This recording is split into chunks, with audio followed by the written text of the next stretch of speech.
Ooh, that was pretty good. Welcome back to another video. Today in this one, we are going to learn how to make a Deftones type beat inside of FL Studio, or pretty much any other DAW is fine too. I'm going to be going through step by step, showing you guys how to record guitar, drums, bass, the whole mixing process and everything like that. But you don't really need a bass guitar, drum set, or any extra crazy stuff. The only thing that I would really say is kind of necessary is a guitar for this, because the sound of a real guitar is pretty tough to recreate with plugins and samples and stuff like that. So without any further ado, let's get started here making this Deftones type beat. The first thing we're going to tackle here is the guitar. I'm going to be using this guitar today. It's just a regular little 6-string. Steph Carpenter actually does use a 7 or an 8-string now these days, but he actually used 6-string guitars up until their self-titled album, I believe. That being said, when Steph Carpenter did use a 6-string guitar, he used some various drop tunings. So depending on the album, he was doing like drop D or drop C or drop C sharp. Today we're going to be going with drop C sharp tuning because that's the tuning that he used on Around the Fur, and I just like that kind of sound a lot. So now we're going to move on to what effects you're going to put on this guitar. So I actually found this absolutely absurd diagram that just shows every single detail and every piece of gear in Steph Carpenter's live rig setup. So if you want to and you have the means, you can just kind of follow this to a T and just make his exact setup. Shout out to whoever made this diagram because it's absolutely crazy. But honestly, I think the most important thing in this guitar sound is that JMP preamp that he uses. I saw a bunch of videos where he was just saying he only uses that a lot of the time instead of all the other like fancy guitar pedals and stuff. So I ended up getting a really good sound just using this Nembrini audio plugin. They made an emulation of that JMP preamp. I used a demo of it and it sounded really good. But as you can see in the diagram of his rig, he also uses guitar rig. Just looking at the diagram, that might be a little confusing, but I saw a video where he says that he sometimes uses that while playing live. Also, instead of like all the other outboard gear and everything. If you're going to use guitar rig, what I would recommend is going to styles and then metal and then just finding one of these presets that you like. Honestly, you're probably going to get a pretty good metal guitar sound out of any one of these presets. So as far as what we're going to play on the guitar, ideally you want to utilize some of the open strings or else it kind of defeats the purpose of the drop tuning thing. I really like playing the low E string, which is now technically a C sharp, and then going to some other note that's kind of dissonant. And I think I'll do something like...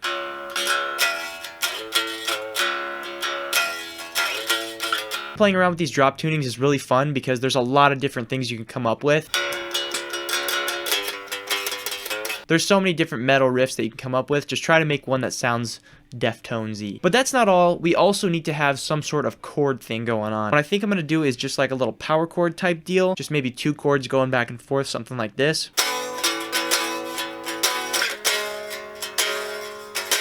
You can't hear it right now because of the way my audio recording is set up, but I've got the distortion and everything on this. So with distortion, it's going to sound nice and good, hopefully. If it sounds bad with distortion, it's probably just bad. It's not hard to get things right if you got a bunch of distortion on there. So once you figured out what you're going to actually play, you can kind of figure out what tempo you want to play it at and then actually go and record it. As for the guitar recording process, in a lot of their studio recordings, they do double track. So they record the same thing twice and then pan one to one side and one to the other side. But obviously when they perform live, they can't do that, so he'll just run his guitar stereo. So you can do that if you want, but I like the sound of a good old double tracking. Also, a little pro audio engineer mixer technique here. Always record guitar or whatever else without the effects on. For this, I think it's really important to hear what the distortion is going to sound like, because if you just blindly record guitar and then slap distortion on it, it's not going to exactly sound right. So what I like to do, inside the mixer track that I'm recording onto, I'll record my guitar into Edison, and the Edison I'll actually put before the guitar rig or whatever other effects I'm using. That way it'll capture the raw sound of the guitar, just the straight up DI, but I can still hear the effects while I'm playing. This way I can just go back in and add the effects later on, and I don't have to mix and time adjust a wall of distorted guitars. I can do the clean signal instead. So now I'm going to record those guitar patterns that we came up with to a metronome so that we can put them in the playlist and build everything else around them.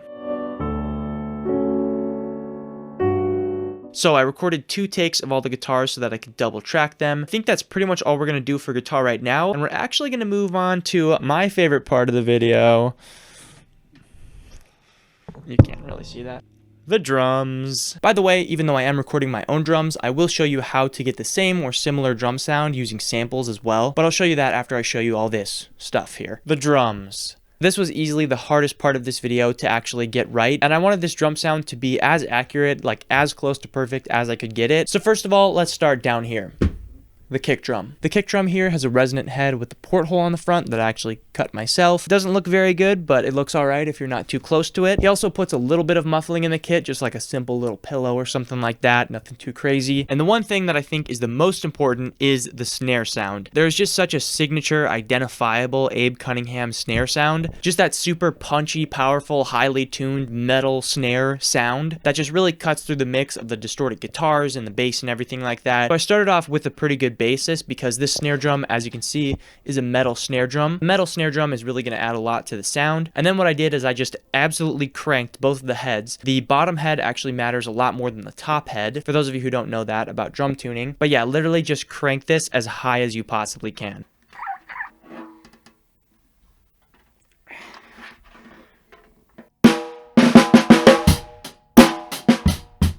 So basically, I cranked this until I couldn't crank it anymore, but it still didn't sound exactly right just because of the way my snare drum is. So I wanted to get rid of a little bit of the ringiness and the overtones, so I just put a little thin bandana on the corner, kind of like this, and that pretty much did the trick. He also uses a lot of cymbals in his playing, so if you do have a lot of cymbals, go ahead and play him a bunch. But I've only got this here heavy ride,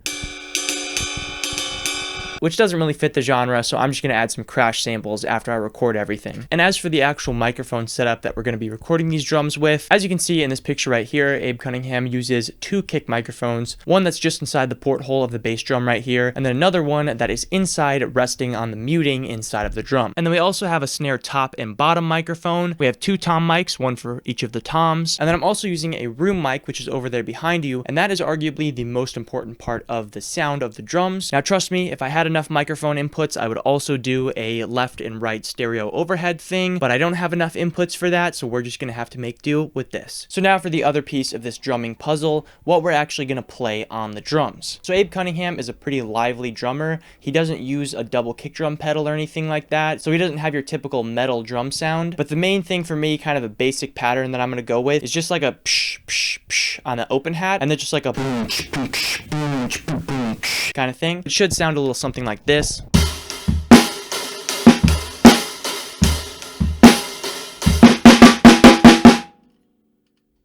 Something along those lines. And you have pretty much a Deftones type sound. Obviously, this is a very simplified version of it because Abe Cunningham is an incredible drummer and I am nowhere near his skill level, but this is a pretty good stripped down recreation of the sound. I'm also going to play a section in the beginning where I just do the closed hi-hat instead of open. Playing the open hat just has a lot more energy and a lot more fullness to it. A couple things to keep in mind. When you're hitting the snare drum, make sure that you're hitting rim shots. A normal snare drum hit is just right in the center like this. A rim shot is when you hit the rim of the drum at the same time you hit the head of the drum. And that just gives you a nice combination of the snare sound and the crack of the shell as well. So right now, I'm going to actually record these drums. I'm going to record, like I said, the first part with the closed hat and the second part with the open hat.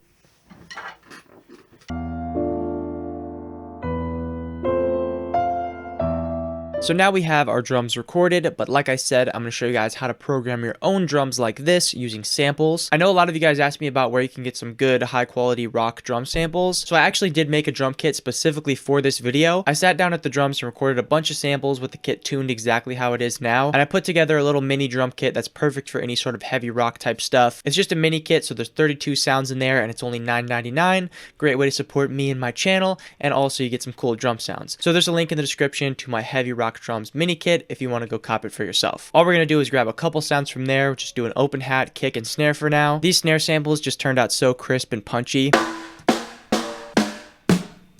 So once we have just a basic open hat, snare, and kick, we can right click on the open hat, press 2 on our keyboard. That'll fill each 2 steps, and then we can fill in the snare on the 2 and the 4. But now we need that boom kind of groove going on with the kick and the snare. The most important part of that is kick on the 1 and then right before the 2, and that gives you this kind of thing. And then anything other than that is kind of up to you. I like to do one like here, and then I'll do a little accent snare thing at the end. And you can actually take another snare from the kit to use as an accent snare. And that'll just give it some more variety and make it sound a lot more realistic. And speaking of realistic, the open hat does not sound very realistic. So what we're going to do is right click, piano roll, and then we're going to lower the velocity of every other hi-hat note. So now we have this kind of bounce going on.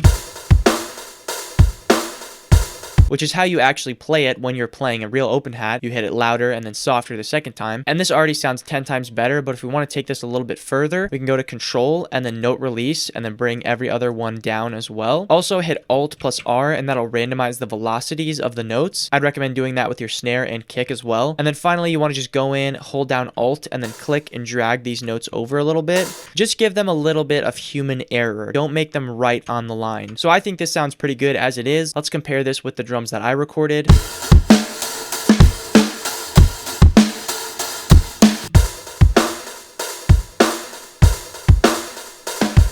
I think that's pretty good. Those program drums sound pretty realistic. And this will definitely get you by if you don't have access to a drum set. In the Heavy Rock Drums mini kit, there's actually also tom samples. So if you want to do some fills and stuff like that, you can do that. So yeah, that's pretty much what you need to know if you're going to program drums like this, but I'm just going to use the drums that I recorded. Speaking of which, I'm also going to briefly go over the drum mix for this beat. There's a lot that went into this, and I mixed these drums different from how I normally would. For the snare top, I have some EQ that looks like this. I also have this little Pultec EQ plugin. I just put a basic little compressor on there, and I also put CLA 76 on there. The snare bottom just has some EQ, and then both of those are sent to a reverb. It sounds a little goofy because I have a noise gate on it, but when it's mixed in with all the other mics, it doesn't sound bad. And then for the kick mics, we have some EQ where I boosted a lot of the high end because we wanted kind of that punchy sound. I also added just a little compression and that Pultec EQ again and CLA 76. I didn't do much of the toms, but the room mic is kind of the most important thing, like I said. That's like the majority of the drum sound that you're hearing right there. And I just have some basic effects on that, an EQ that looks kind of like this, boosting a lot of the low end, cutting out a lot of the hi-hats. And then I also have this DBX 160 on here, which is just an incredible drum compressor. By the way, a lot of these plugins will be linked in the description below if you want to go check them out for yourself. But the most important part of the room mic is having it sent to this reverb send. It's basically Valhalla Supermassive with this bright room preset. I just changed a lot of the settings around and stuff. Looks like this if you want to copy them. And it just adds a really nice ambient room sound that just ties the whole drum mix together. And that right there is exactly how I mix the drums for this track. So at this point we've covered guitar, drums, and now I think it's time we move on to bass. So the first order of business here, I usually have a little bass mute going on. Getting rid of that. Obviously, we're not going for a muted indie type sound or anything like that. We want this bass to be able to resonate and rumble and shake the ground, you know? And remember now, our guitar is tuned to drop C sharp. And that means we got to match up our bass guitar as well. Since I'm super lazy, I'm only going to tune down the low E string. Also, you might think, oh, Deftones, they have more of a heavier, harder rock kind of sound, so I should probably use a pick when I'm playing.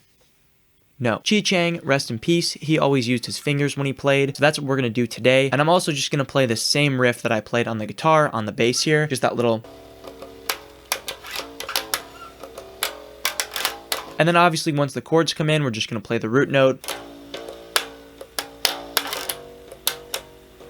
As far as the effects that we're going to put on this bass guitar, I decided to use Guitar Rig because I was able to get a really good tone with it. This bass tone and the beat that I made here today is kind of inspired by Die the Flu, which is absolutely one of my favorite Deftones songs, and that bass line is just so good. Alright, so inside of Guitar Rig, we're going to go to Bass Amps, and we're going to scroll down to Scream Bass. You're going to take the volume of the screamer, put it to about halfway, and then bring the tone down slightly. And now inside of the Bass Pro thing, you're going to click on Pick Bass, turn down the gain a little bit, turn down the bass a little bit, turn the mids to like half, and then turn down the treble quite a bit. And then in the cabinet, we're going to bring this up to like half volume, and then push this more towards dry. And that'll get you a really nice bass sound that has some nice grit to it, but it's not overly distorted.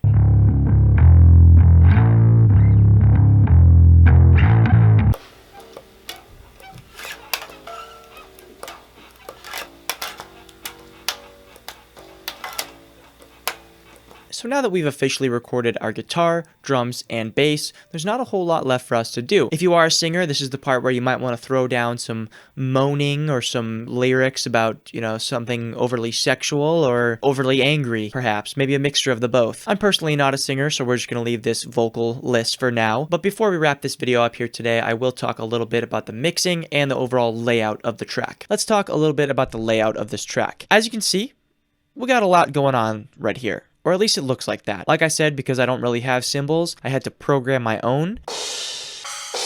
I basically just kind of peppered the whole track with cymbals. If you're programming your cymbals as well, just try to think of it in like a realistic sense. Don't have cymbals at parts of the drums where you're already playing two different things at once. Try to think about it as if you were actually playing the drums and playing those cymbals yourself. This section right here is just a little intro. Then we have the chorus, which is the section with the chords in it. And I just kind of switched up the different parts throughout the beat so that it doesn't get too repetitive. You want to change stuff around and add new things in there so that it stays interesting throughout the whole thing. I also recorded a little metal type bridge thing. This was just a little something extra that I wanted to add in there.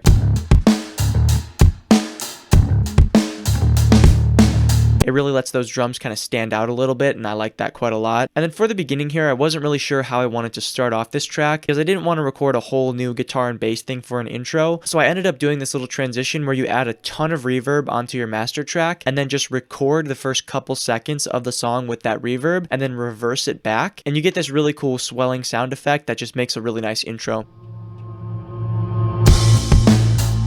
Other than that, everything is pretty simple. As far as the mixing, that's a little bit of a different story. The mixing actually wasn't too hard either. As you can see, I have both of the guitars panned to the left and the right. All of those crashes that I used are all assigned to one main mixer track so that they all have the same effects on them and they sound like very uniform. I used a similar reverb that I did with the drums as well so that they just kind of all mesh together and it sounds like they were not programmed. With the guitars, I used the same effects that I was talking about earlier. I added some EQ, cutting out the low end so that it's not so muddy. I also added a little true verb with this Rock Guitar Room preset. And then with the bass guitar, I actually did do something kind of special. I basically made a duplicate layer of the bass and then I just cut out only the low end, so it's kind of like a sub thing. And then I added that in with the main distorted bass guitar.